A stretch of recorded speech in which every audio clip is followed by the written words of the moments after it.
ಮನ್ಸು ಯಾಕೋ ವಿಕ್ರಮಾದಿತ್ಯ ಅವರು ಇಲ್ಲೇ ಇದ್ದಾರೆ ಅಂತ ಹೇಳ್ತಾ ಇದೆ.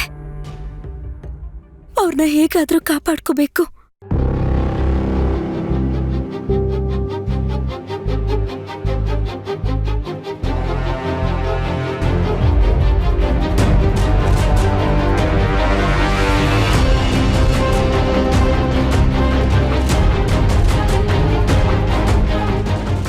ಇವರೆಲ್ಲ ಇಲ್ಲಿದ್ದಾರೆ ಅಂದ್ರೆ ವಿಕ್ರಮಾದಿತ್ಯ ಅವರು ಇಲ್ಲೇ ಇದ್ದಾರೆ ಅನ್ಸತ್ತೆ.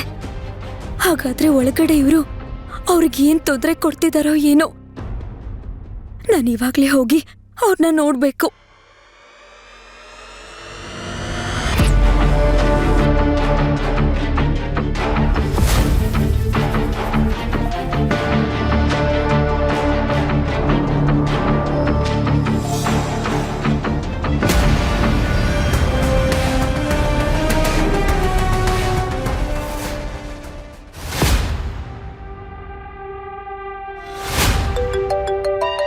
ಏಯ್ ಹಿಡ್ಕೊಳ್ಳೋ.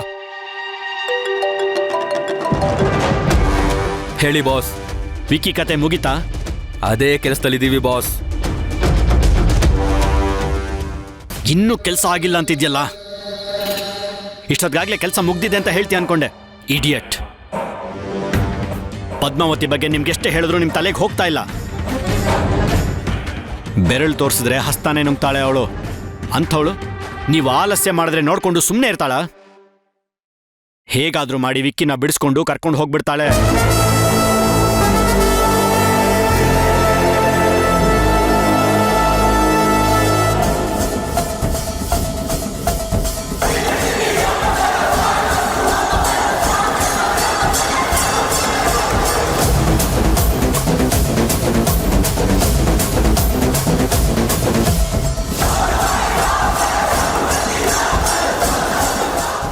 ಮೊದಲು ಈಗ ವಿಕ್ಕಿ ಕತೆನ ಮುಗಿಸಿ ಬೇಗ.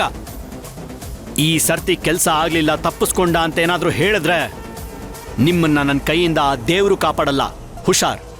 ಇಲ್ಲ ಬಾಸ್, ಇನ್ನು 5 ನಿಮಿಷದಲ್ಲಿ ಕೆಲಸ ಮುಗಿಸಿ ನಿಮಗೆ ಕಾಲ್ ಮಾಡ್ತೀನಿ. ನಾನು ವೆಯ್ಟ್ ಮಾಡ್ತಾ ಇರ್ತೀನಿ.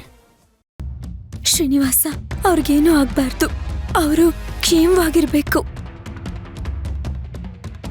ಏಯ್ ಕೊಡೋ ಇಲ್ಲಿ. ಏನ್ ಹೀರೋ, ನಿನ್ಗೆ ಭೂಮಿ ಮೇಲೆ ಕೊನೆ ದಿನ. ನಿನ್ ಸಾವನ್ನ ಯಾರೂ ತಡೆಯಕ್ಕಾಗಲ್ಲ.